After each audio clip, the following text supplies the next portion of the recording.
Hello everyone. গত লেসনগুলোতে আমরা দেখেছি যে Shopify স্টোরের সাথে কিভাবে আমরা ইমেইল এড করে দিতে পারি যাতে করে ইমেইল টেমপ্লেট করতে পারি, ইমেইল ক্যাম্পেইন করতে পারি। সো আজকের লেসনে আমরা দেখব যে আমরা Shopify দিয়ে যে স্টোরটা তৈরি করছি সেখানে কিভাবে আমাদের যে সোশ্যাল অ্যাকাউন্টগুলো থাকবে, let's say Facebook, Twitter, email, Facebook, Twitter, LinkedIn, YouTube channel, so এগুলো কিভাবে এড করতে পারি সেই বিষয়গুলো আজকে দেখব। সো আমি Shopify যে স্টোরটি ক্রিয়েট করেছি সেটাতে লগইন করেছি এবং এখানে এসে যদি আমরা একটু নিচের দিকে আসি, সো অনলাইন স্টোরস এখানে অপশনসটি দেখতে পাচ্ছি। এরপরে এখানে আসলে আমরা যে থিমটি ব্যবহার করেছি আমাদের এই প্রজেক্টের জন্য সেটি আমরা দেখতে পাচ্ছি এবং থিমের পাশে এখানে কাস্টমাইজ অপশনসটি দেওয়া আছে। সো আমরা কাস্টমাইজ এই অপশনসটি সিলেক্ট করছি।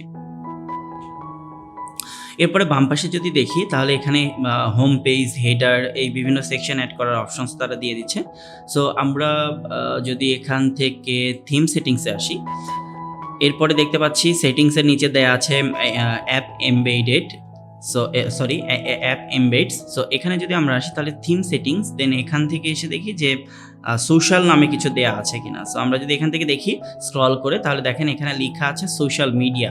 সো এটাকে এক্সপ্লেন করছি। এরপরে শপিফাই, ধরেন আপনি শপিফাই দিয়ে কোনো একটা বিজনেস রান করবেন, সেটার জন্য আপনার ফেসবুকের যেই পেজটি থাকবে সেই লিঙ্কটি কপি করে কিন্তু এখানে পেস্ট করতে হবে। আমি জাস্ট এই মুহূর্তে এখানকার ডামি লিঙ্ক দিয়ে দিচ্ছি। আপনাদের ফেসবুক কি বলে যে পেজের, মানে আপনি একটা বিজনেসের জন্য যে পেজটা ক্রিয়েট করেছেন সেই পেজের যে লিঙ্কটা হবে সেটা এখানে প্রোভাইড করতে হবে।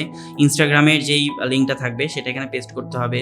দেন যদি ইউটিউবে কোনো লিঙ্ক থাকে সেটি আপনারা চাইলে এখানে পেস্ট করে দিতে পারবেন। এছাড়া আরও অনেক সোশ্যাল যেই অ্যাকাউন্টগুলো সেগুলো এখানে দেওয়া আছে, যেমন টিকটক, টুইটার, স্ন্যাপচ্যাট, পিন্টারেস্ট, মানে এমন কোনো প্ল্যাটফর্ম তারা আসলে এখানে বাদ রাখে নাই যেগুলোর মাধ্যমে আপনি আপনার বিজনেসটাকে গ্রো করাতে পারবেন। সো এই সবগুলো কাজ করার পরে আমরা এখান থেকে সেভ অপশনসে ক্লিক করব। সেভ অপশনসে ক্লিক করলে আপনার আপনি যে ই-কমার্স ওয়েবসাইটটি তৈরি করছেন শপিফাই ব্যবহার করে, সেটির একদম নিচের দিকে যদি দেখেন তাহলে এই যে বাম পাশের মেনুটাতে দেওয়া আছে সাবস্ক্রাইব, এবং ডান পাশে এসে কিন্তু ফেসবুক, তারপরে ইনস্টাগ্রাম এবং ইউটিউবটা অ্যাড হয়ে গেছে, কারণ আমরা এখানে 3টা লিঙ্ক অ্যাড করেছি। দেখেন এই যে ফেসবুক, ইনস্টাগ্রাম, ইউটিউব। সো আপনি যদি আরও সোশ্যাল মিডিয়া অ্যাকাউন্টগুলো এখানে অ্যাড করে দেন তাহলে সেগুলো কিন্তু এখানে অ্যাড হয়ে যাবে।